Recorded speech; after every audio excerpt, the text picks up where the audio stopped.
Assalamualaikum warahmatullahi wabarakatuh. Sahabat Semansa People yang dirahmati oleh Allah Subhanahu wa taala. Pada kesempatan kali ini Bapak akan menyampaikan terkait materi tentang makharijul huruf dan sifatul huruf dalam satu rangkaian kegiatan Smart Pesantren atau disebut Smart Trend. Kita awali dengan bacaan basmalah bersama-sama. Bismillahirrahmanirrahim. Anak-anakku sekalian, kita langsung saja pada materi yang pertama, yaitu makharijul huruf. Namun sebelum ke sana, Bapak ingatkan, kegiatan kali ini disebut dengan tahsin Quran. Tahsin Quran adalah memperbaiki bacaan Al-Quran. Ya, tahsin itu memperbaiki Al-Quran, ya Al-Quran. Maka tahsin Al-Quran disebut memperbaiki bacaan Al-Quran. Ketika kita membaca Al-Quran, maka harus melihat bacaan Al-Quran dengan baik dan benar, yang kemudian harus dibaca sesuai dengan kaidah tajwid. Oke. Yang pertama yaitu makharijul huruf. Makharijul huruf ini merupakan sebuah istilah dari tahsin Al-Quran, yang artinya tempat-tempat keluarnya huruf. Anak-anakku sekalian, setiap huruf hijaiyah mempunyai tempatnya masing-masing. Huruf A ada tempatnya, huruf B ada tempatnya, huruf Ta ada tempatnya pula. Maka setiap huruf hijaiyah mempunyai tempatnya masing-masing. Nah, tempat-tempat keluarnya huruf hijaiyah yang 29 itu memang banyak yang berpendapat, termasuk Syekh Khalil bin Ahmad An-Nahwi, yaitu guru Imam Sibawayh. Kemudian ada pula yang disampaikan oleh Imam Hafiz dan lain sebagainya. Ya. Menurut Syekh Khalil bin Ahmad An-Nahwi, bahwa makharijul huruf hijaiyah mempunyai 17 tempat. Ya. Apabila diringkas menjadi 5 tempat. Ya. Dari 17 tempat ini dikategorikan menjadi 5 tempat, yaitu al-jauf, yaitu rongga mulut, al-khalqu, tenggorokan, al-lisan, yaitu lidah, asyafatain, yaitu 2 bibir, dan al-khayshum, yaitu rongga hidung. Nah, anak-anakku sekalian, kita lihat gambar berikut. Kita coba huruf A. Di manakah letak atau tempat keluarnya huruf A?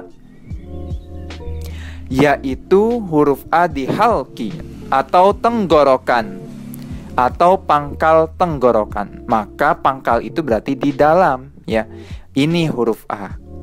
Nah, A ini adalah hamzah.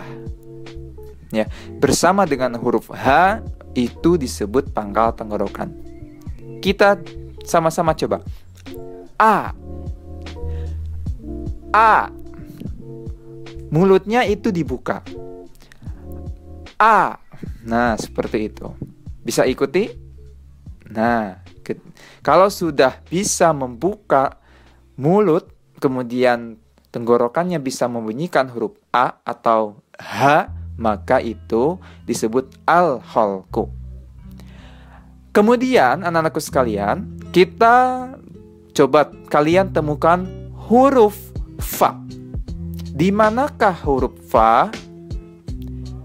Dari gambar tersebut, Fa berada pada di antara 2 bibir. Fa di antara 2 bibir. Maka Fa itu dibunyikan dari syafatain atau 2 bibir. Apabila kita membunyikan huruf Fa, kemudian mulut kita tidak dibuka atau bibir kita itu tidak dibuka, maka tidak bisa membunyikan huruf Fa. Kita coba sama-sama. Fa. fa. Fa. Seperti itu. Itulah salah satunya dari huruf hijaiyah, huruf A dan huruf Fa. Kita sama-sama belajar macam-macam dari makharijul huruf. Yang pertama al-jauf, yaitu rongga mulut atau rongga tenggorokan. Nah, rongga mulut dan rongga tenggorokan. Al-jauf ini merupakan huruf hijaiyah yang terletak pada rongga mulut. Al-jauf ini huruf hijaiyah yang terletak pada rongga mulut dan rongga tenggorokan. Hurufnya yang pertama ada alif, ada wawu, dan juga ya. Alif, kenapa disebut alif? Karena A. Ketika kita membaca contohnya mala itu panjang, maka harus dibukakan mulut dan rongga tenggorokannya. Ma, la, seperti itu. Kemudian huruf wawu. Huruf wawu ini adalah huruf yang didommahkan. Ku, lu, mulutnya harus monyong. Ku, lu. Nah, selanjutnya huruf ya. Ya mati. Contohnya hamidina. Hamidina. Anak-anakku sekalian, itu adalah huruf jauf. Selanjutnya al-halqu, yaitu halq yang artinya tenggorokan. Tenggorokan ada di sini. Tenggorokan dibagi 3. Ada asqal halqi, ada wastul halqi, ada adnal halqi. Asqal halqi itu ada huruf hamzah dan huruf ha. Hamzah ada di sini. Ha juga ada di sini. Maka hamzah itu harus dibaca jelas. A, ha. Apakah terasa getar di sini? Apabila terasa getar, maka itu sudah baik membunyikannya. Oke, kita lanjut. Wastul halqi. Wastul halqi itu di tengah-tengah tenggorokan. Ada huruf ha, ada huruf ain. Huruf ha atau maksud saya, ha itu berada di tengah. Coba kita bunyikan. Ha. Ada suara desahan dari huruf ha. Ain di sini tergetar. Ain. Nah, bukan ain tapi a itu adalah wastul halqi. Ada adnal halqi yang selanjutnya yaitu gh. Bukan kh, bukan go tapi gh. Itu adalah adnal di ujung tenggorokan. Maka itu adalah huruf gh dan kh. Terasa di ujung tenggorokan seperti menggetar. Nah, itu adalah adnal halqi. Kita lanjutkan pada al-lisan. Al-lisan itu lidah. Semua yang dibunyikan pada lidah disebut al-lisan. Ada yang menempel pada langit-langit, ada yang menempel pada gusi bagian depan, ada yang menempel pada geraham, dan lain sebagainya. Kita lihat huruf qaf itu yaitu pangkal lidah. Qaf berarti pangkal lidah, lidah yang paling pangkal, maka itu huruf qaf. Kemudian ada kaf. Nah, pangkal lidah bagian tengah, yang bagian mulutnya bagian tengahnya. Itu nah, itu kaf.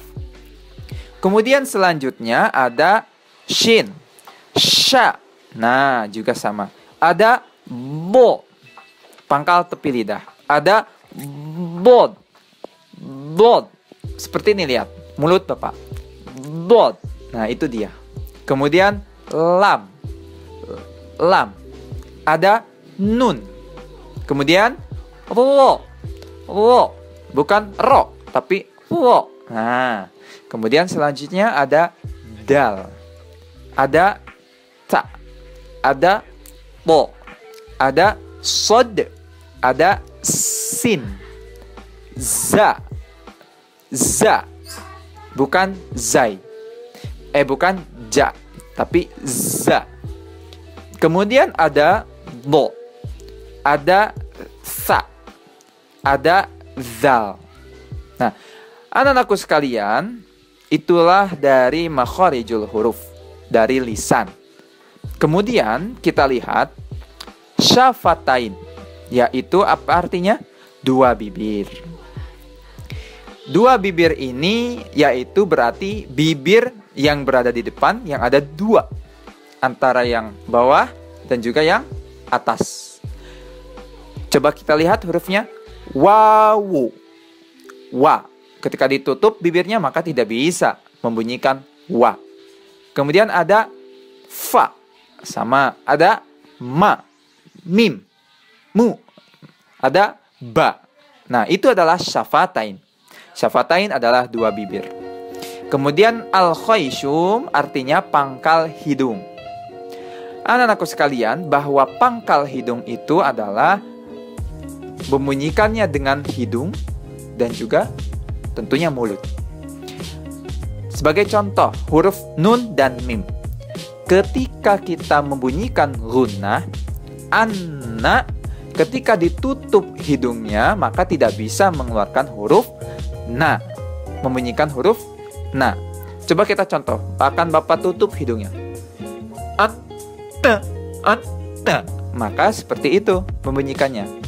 Tapi kalau ketika hidung kita terbuka, membunyikan anna, maka akan bisa. Anna. Tutup lagi. Anna. Gak bisa. Itu dia ciri dari al-khayshum. Anak-anakku sekalian, itu adalah makharijul huruf. Jadi, kalian harus ingat ada 5. Ada al-jawuf, rongga hidung, al-halku, tenggorokan, al-lisan, lidah. Kemudian asy-syafatain adalah dua bibir. Dan al-khayshum adalah pangkal hidung. Makharijul huruf itu apa? Tempat-tempat keluarnya huruf. Itu dia. Mari kita selanjutnya kita sama-sama bahas tentang sifat-sifat huruf. Sifat-sifat huruf ini merupakan karakteristik daripada setiap huruf. Kalau makharijul huruf adalah tempatnya, ya, tempatnya keluarnya huruf hijaiyah. Misalkan A di tenggorokan, misalkan ada sa ada di lisan, itu tempatnya. Tapi karakternya itu seperti apa? Contohnya sa, tempatnya di lidah, karakternya hamas. Hamas itu mengeluarkan sedikit nafas. Itu sa. Berarti karakternya apa? Dia mengeluarkan sedikit nafas yang dikeluarkan dari lidah. Itu dia, salah satu contohnya. Mari kita lihat bahwa sifat-sifat huruf ini terdiri daripada 4 dikategorikan. Terdiri daripada 4, ya. Ada di segi nafas dan udara atau udara, dari segi suara, kemudian dari segi pangkal lidah, segi lidah dengan langit. Itu dia. Sifat yang pertama adalah nafas. Ada 2. Al-hamas dan lawannya al-jahar. Nah, dari ke-29 huruf atau 28 huruf, ya, maka al-hamas itu adalah nafas yang keluar. Apabila al-jahar tidak ada hembusan nafas. Al-hamas contohnya, anak-anakku sekalian, ada 10 huruf. Fa, fa, fa. Nah, itu mengeluarkan huruf hamas. Karakteristiknya yaitu adanya nafas atau hembusan. Kemudian anakku sekalian ada al-jahar. Al-jahar itu tidak mengeluarkan hembusan nafas. Contohnya, apakah keluar nafas atau tidak? Tidak. Karena al-jahar itu jelas. Tidak seperti sya yang ada hembusan. Kemudian karakteristik yang kedua yaitu dari segi suara. Nah, suaranya ada yang berat, ada yang ringan, ada yang sedang. Apabila yang berat itu disebut syiddah. Kenapa disebut berat? Suaranya ketika membunyikan, contohnya ada ko, itu berat ya. Ko, seperti apa? Seperti membutuhkan tenaga atau tekanan, ya. Atau apa namanya sebutnya? Pantulan yang harus ditekan. Kemudian ada nah itu berat. Maka disebut syiddah. Nah, ada rokhwah yang ringan. Ringan itu ya membunyikannya tidak sulit. Contohnya fa, ha, za, ge. Nah, itu dia. Gampang kan membedakannya? Gampang sekali. Kemudian ada tawasud, yaitu sedang. Sedang itu lam, ada tekanan tapi ringan. Ada na, ada tekanan tapi ringan. Nah bukan nah itu kan berat. Tapi karena sedang, tekanan tapi ringan. Nah, biasa aja. Nah, kemudian sifat yang ketiga dari segi pangkal lidah. Ada al-isti'la, ada al-istifal. Al-isti'la itu artinya terangkat. Berarti lidahnya terangkat. Seperti kha. Kha, terangkat. Ya. Kemudian ada po, terangkat. Ada ko. Pada intinya, huruf isti'la ini yang membunyikan pada mulutnya terangkat.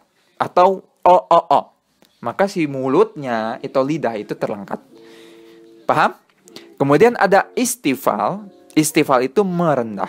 Jadi, sa, ba, ta. Jadi tidak a, ba. Nah, gitu. Tidak o. Nah, tidak seperti itu. Sa, ba, ta, a, za. Kemudian ada segi lidah dengan langit-langit, yaitu al-itbaq dan al-infitah. Al-itbaq itu artinya menempel. Jadi langit-langitnya itu ditempel ya dengan lidah yang di bawah. Contohnya so. Apakah menempel atau tidak? Merasa menempel? Maka itu disebut al-itbaq. Al-infitah yaitu terbuka, tidak menempel. Ma, na, a, kha, za, tidak menempel ya. Nah, itu disebut al-infitah. Anak-anakku sekalian, bahwa ini adalah merupakan sifat-sifat daripada huruf, yaitu karakteristik dari setiap huruf hijaiyah. Yang tadi makharijul huruf yaitu tempat-tempat keluarnya huruf. Itu mungkin yang dapat Bapak sampaikan terkait makharijul huruf dan sifatul huruf. Terima kasih atas perhatian dan kerjasamanya. Mudah-mudahan kalian dapat memahami apa yang Bapak sampaikan. Kita tutup dengan hamdalah. Alhamdulillahirabbil alamin. Wassalamualaikum warahmatullahi wabarakatuh.